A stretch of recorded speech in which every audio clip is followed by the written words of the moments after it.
Sabay-sabay natin alamin ang mga kaganapan na nangyayari sa ating bansa.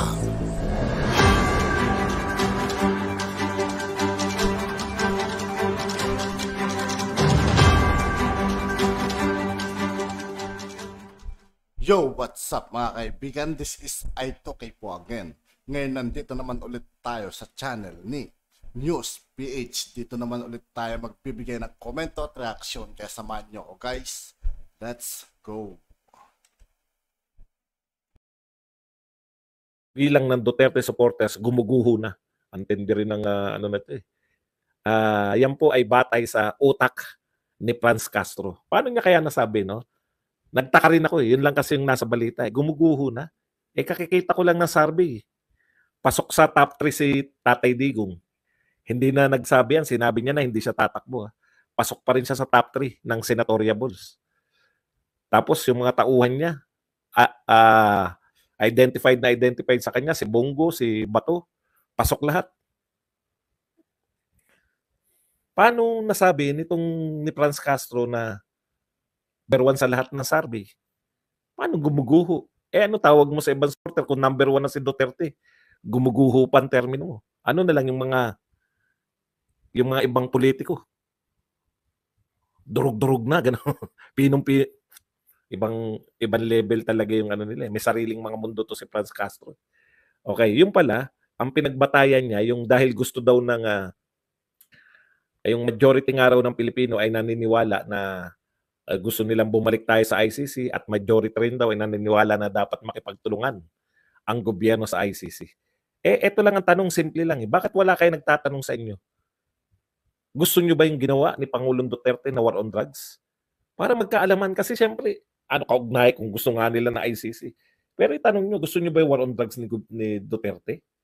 Para maalaman nyo, total sa war on drugs siyang gusto nyo pagpakasimple lang. Hindi nyo naman, alam nyo yung mga tanong. Tama po yung survey. Pero alam niyo ang mga tanong nyo hindi naman direkta eh. Gusto nyo palang sukatin yung popularidad ni Tatay Digong. Gusto nyo palang sukatin yung kung may suporta pa si Tatay Digong o wala na. At dapat simple lang ang sinabi nyo. Uy, puta. Bagsak yung ano ko. Bagsak. 6 points. Eh, bas na pera ko. Paano ako magwi-withdraw? Narito sa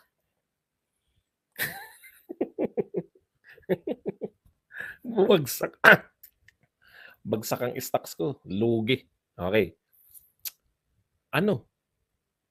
Paano mo masasabi? Dapat gusto nyong alamin kung may suporta pa si Tatay Digong o wala na. Yun ang itanong nyo.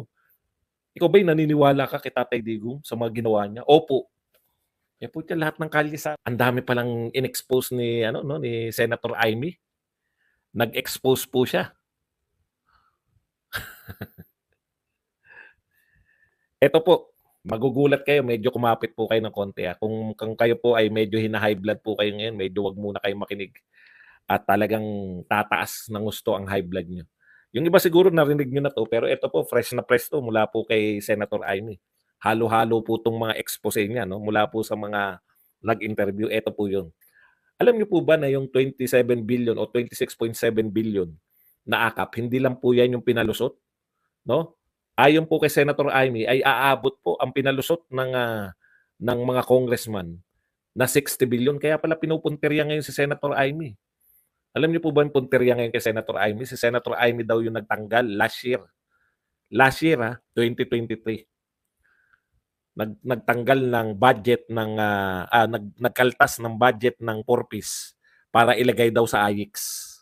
Marami raw mahirap ang hindi nakatanggap ng Porpis dahil kay Senator Amy. Yun po yung reaction nila. Kawawa tong gobyerno natin. Instead na sagutin nila kung totoo ba o hindi, yung mga binibintang ni Senator Amy, magkukontra po. Mag-ano nga ako. Ito, sa totoo lang po, antindi po ng binibintang ni Senator Amy. Umaabot po ng 60 billion ang insertion. 60 billion. Ano po yung insertion? Insertion po yan. Tapos na po. Paulit-ulit na si Senator Amy. Napadala nila, nag-usap na sila, okay na, ito yung mga inaprubahan. Pagkatapos po, nagsariling sikap, Hindi ito yung sariling sikap na iniisip nyo, ha. Yung House of Representatives, nagpasok ng 60 billion. Insertion lang po yan ng congressional insertion lang po yan. Hindi po talaga alam ng mga senador. Kaya nga nagpalusot na sila na nagpalusot, kinakantsawan pa yung mga pumirma eh. Pumipirma kayo nang hindi nyo alam. Alam nyo yun kung gaano kasutil. Pinalusutan nyo nung nakalusot. Okay, kumbaga, kayo ang gumawa ng krimen. Tapos nung nakita yung krimen ninyo, sisisihin nyo yung nakakita. Bakit meron ito? Bakit nyo pinalusutan to? 60 billion po, hindi lang po pala yung insertion na 20 billion. Alo, lahat na ng ano ko. Naubos na yung pera ko. Dalawang ano. Ang tataas nang nawala.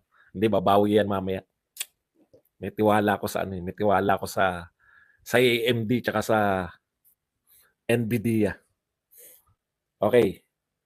Siningitan ninyo ng pondo, no? Hindi alam ng mga senador. Nung nakita ng mga senador, pumalag sila. Sisisihin niyo pa yung mga senador, sasabihin niyo sa mga senador na pirma-pirma kayo, hindi niyo inaalam yung pinipirmahan niyo. Hindi po, mali pong ano yan, mali pong katwiran yan.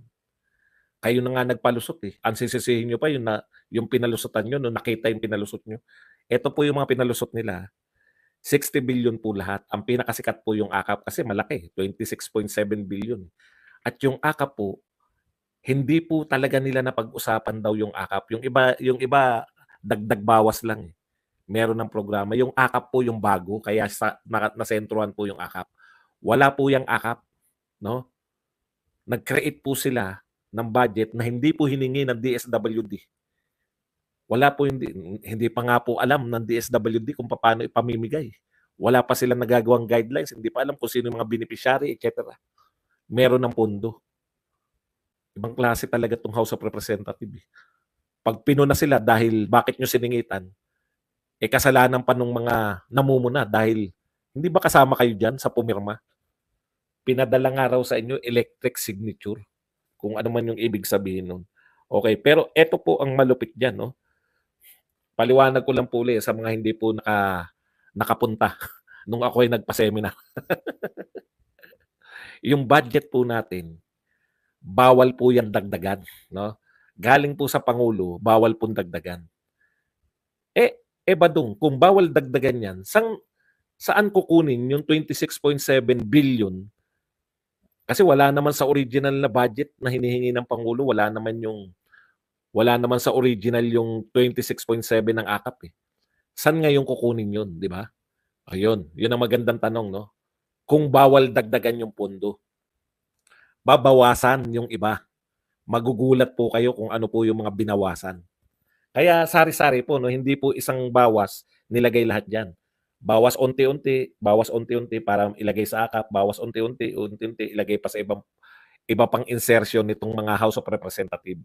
So umabot po yung insertion na yan na 60 billion. So umabot din po na 60 billion yung tinanggal nilang pondo. Nakukuha po ninyo? Natanggalan din yung may original na 60 billion. Kaya po, ito po. Ay, hindi pa. Bukod pa doon, nagbawas sila, nagdagdag. Alam niyo yun, dagdag bawas. Okay. Bilang At yun nga po mga kaibigan, dito po nagtatapos ang ating reaction video. Muli ako po si I2K ng Sundalo ng Dunggalo. Maraming salamat sa patuloy na pagsuporta. Yeah, peace out.